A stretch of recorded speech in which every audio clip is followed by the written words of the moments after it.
요까지 하고 나면은 이제 가정과 관련해서는 딱 하나 남았습니다. 그게 뭐냐면 얼마에 팔릴 거냐, 매각 금액. 그러니까 얼마에 팔아서 매각 금액이 얼마인데 거기서 이제 파는 데 드는 비용이 이제 얼마라서 내가 최종적으로 회수하는 금액이 얼마인가를 이제 산정하는 거죠.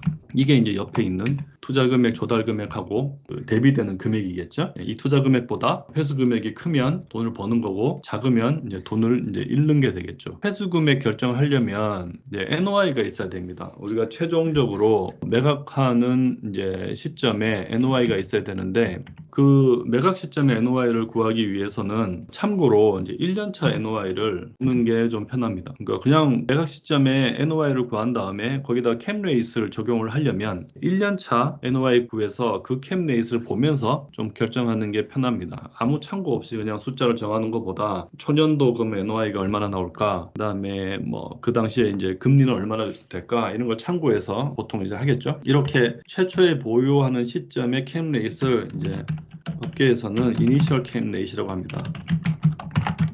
이 이니셜 캡 레이스를 정할 때는 우리가 다 준공하고 나면은 이제 총 들어간 그 취득 원가가 있잖아요. 이 취득 원가 가지고 이제 계산을 보통 합니다. 근데 이 1년차 NOI는 지금 아직 계산 안 했죠. 나중에 이 NOI 시트가 완성이 돼야만 이게 이 금액이 들어갈 수 있습니다. 그래서 지금은 나중에 참고하겠다 하는 취지로 일단 셀만 하나 만들어 놓고요. 그 다음에 우리가 실제로 매각 금액을 계산하기 위해서 필요한 NOI는 매각 시점의 NOI입니다. 그게 언제냐면 초년도, 그러니까 보유 1년차 NOI로부터 우리가 몇 년 보유하는지 그거 지난 다음이겠죠. 사업 일정 보면은 우리가 보유 기간을 지금 3년을 보유하고 매각하는 걸로 가정을 했어요. 그러면은 3년 보유하고 매각하면은 이제 4년 차가 되겠죠. 여기다가 그냥 4년 차 NOI 이렇게 적으면 우리가 보유 기간에 대한 가정을 바꿨을 때 이 셀 값이 안 바뀌니까 얘는 올라가서 보유 기간 3년 더하기 1이겠죠. 몇 년 차 이렇게 얘기하려면은 4년 차 NOI가 되도록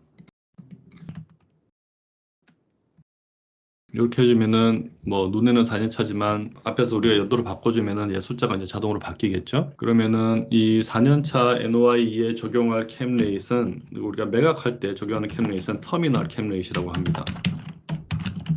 캡 레이트 요거는 이제 매각 가격에 적용하겠죠.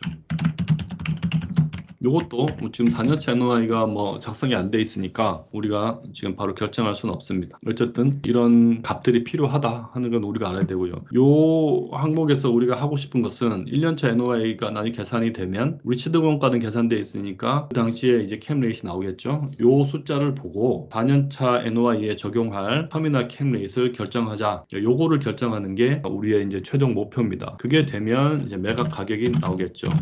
매각 가격은 NOI를 캡에서 나누면은 되겠죠. 그게 나오면은 이제 처분 손익도 계산해 볼 수 있을 거예요. 그러니까 이제 이득인지 아니면은 손해를 봤는지, 이득을 봤다면 그게 얼마인지 계산을 해봐야죠. 처분 손익은 두 가지 방식으로 이제 계산을 해볼 겁니다. 우리가 얼마에 샀는지, 이제 첫 취득 원가 대비 얼마나 벌었는지 이걸 먼저 계산해 봐야 되고요.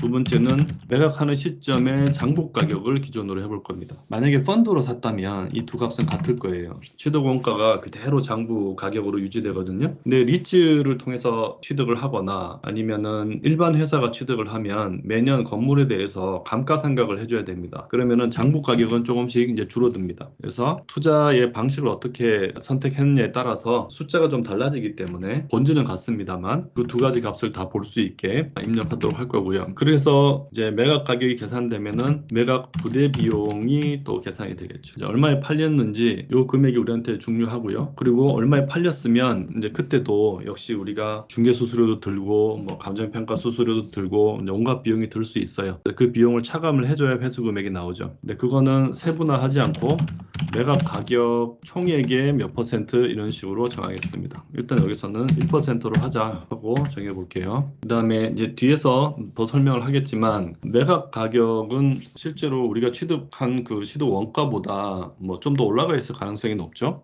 네, 그때 매각 부대 비용이 얼마인지를 여기다가 이제 적는 것이고 대부분 사업성 검토할 때는 처분 손익이 0이다. 그러니까 취득 원가에 팔았을 때 IRR이 얼마냐 이런 거를 이제 같이 보고 싶어 해요. 캐피탈 게인이 없을 때의 수익률도 보고 싶기 때문에 이제 그거를 계산할 때 취득 원가에 매각했을 때의 매각 부대 비용이 얼마인지도 계산을 같이 해놓는 게 좀 편리합니다. 요거가 어떻게 사용되는지는 뒤에서 이제 IRR 계산할 때 알 수 있습니다. 그래서 요렇게 계산된 값과 요렇게 계산된 값의 차익을 적을 수 있는 칸까지 만들어 놓겠습니다. 회수 금액은 일단 NOI들이 나와야 이제 모든 게 계산이 되기 때문에 여기는 지금 다 셀이 빈칸으로 갈 수밖에 없습니다. 하지만 일단 셀을 만들어 놓고 거기다가 아직 채우지 못했다는 표시를 딱 해주고 이렇게 하고 자꾸 넘어가는 게 나중에 뭔가를 빼먹지 않고 이 엑셀 파일을 작성할 수 있는 요령이 됩니다. 숫자는 좀 이따 채우기로 하고 일단 여기까지 설명을 하도록 하겠습니다.